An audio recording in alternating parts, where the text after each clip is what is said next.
President Trump is also set to host a meeting on tariffs today at 3:30 p.m. Eastern at the White House. Reports say that there could be exceptions for key allies, including Mexico and Canada.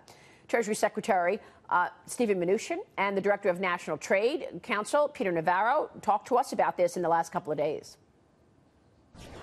The president understands the economy. He understands business. He's literally met with thousands of business leaders since he's been here and on the campaign, and he's very focused. Let's be very clear. We're not looking into getting into trade wars. We have a thought-out process. This is something we've been talking about for a long period of time. And again, it's just part of the overall economic plan.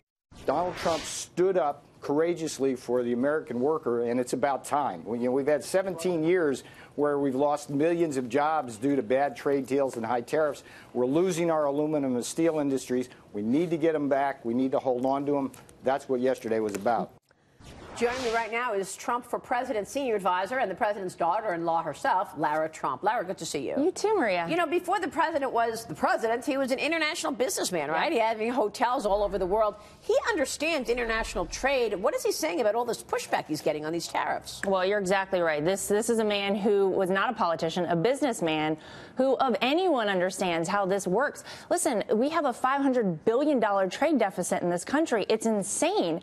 And what Donald Trump has said since the campaign trail, and well before he even thought about running for president, is it should be fair and reciprocal. And that's what he wants to see happen in this country. And listen, I know he's getting a lot of pushback on this, but it sounds a lot to me like what he heard whenever he proposed the tax cuts. There was a lot of negative attention given, a lot of sound bites from the Democrats. And now we see it's really been beneficial to the American people. And I think we'll see the same thing here. Well, you know him better than most. You're his daughter-in-law, have watched him in family situations. You think he's bluffing here? Is this playing poker? Oh, I don't think Donald Trump bluffs. No, I think he's very serious about this. He wants to see what is right done for this country. He's looking out for the interests of the American people. And I mean, listen, we just heard, it's been 17 years since anybody has taken this seriously. We really need a big change here if we want to stay on the world stage and be competitive as a country with other countries. The issue is this going to take away from economic growth? Because his tax plan, his rolling back of regulations has been very positive, and the supporters of this president know that that's why we're talking about 3.5% growth for 2018. If you start or trigger a trade war, does that cut into that growth? Is he worried about that? Well, I'm sure, listen, there are a lot of factors at play here, but he's got great advisors. He himself knows this, like you just said, better than anyone. I think he knows what he's doing here, and I think it's going to be wholly positive. Let me ask you, Lara, you're among the leadership for the 2020 campaign, and the president has already announced that he is going to run for president in 2020. What are you doing leading up to 2020? What are the plans? Well, I told you a while ago that he was going to be in this race for sure for 2020.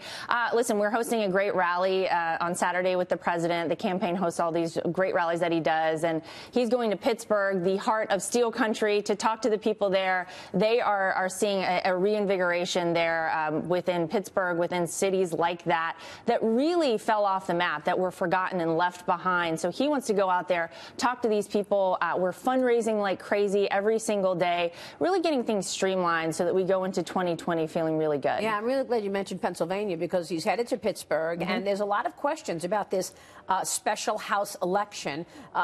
We had a chance to talk to what was once the heart of the American steel industry. He's going to have that chance once again. But this election, what do you think? I mean, is this going to be a bellwether for what to expect for the 2018 midterm elections? Because this House special election is being questioned.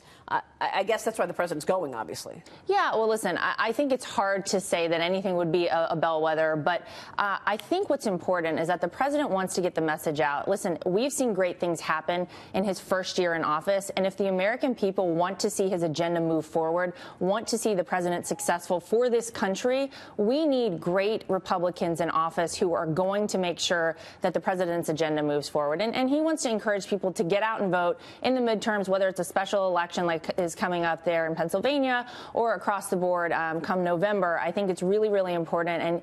And we see midterms, a lot of times you don't see the same turnout as you do for a presidential election. Right. So important now that we get we maintain the House and the Senate and hopefully get a few more in there. We'd love that. Is he going to be doing more campaigning for these House and Republicans, locals going into the 2018 midterms? I think so. I think the really important races, you're going to see him out there, and he'll make sure that we know, whether it's a tweet or a rally, who he supports in these races. And again, it's just so important. As far as the 2020 campaign, there's a new Political Morning Consult poll this morning that says 44% of those surveyed would vote for a generic Democratic candidate over President Trump.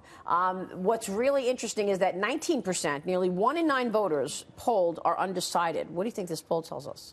Well, again, I don't put a whole lot of weight into polls because we saw throughout the entire campaign the polls were wrong. I think there's much more enthusiasm out there for the president than people will ever say. I actually still maintain that people who did not vote for President Trump in 2016, with the tax cuts, with jobs coming back to this country, they're going to look at their lives and say, my life is a lot better now than before Donald Trump was our president, and they're going to vote for him in 2020. So I don't give a whole lot of credence to the polls. Which is why the economy is so important in terms of what happens next. And that's why even his supporters are focused on this trade issue.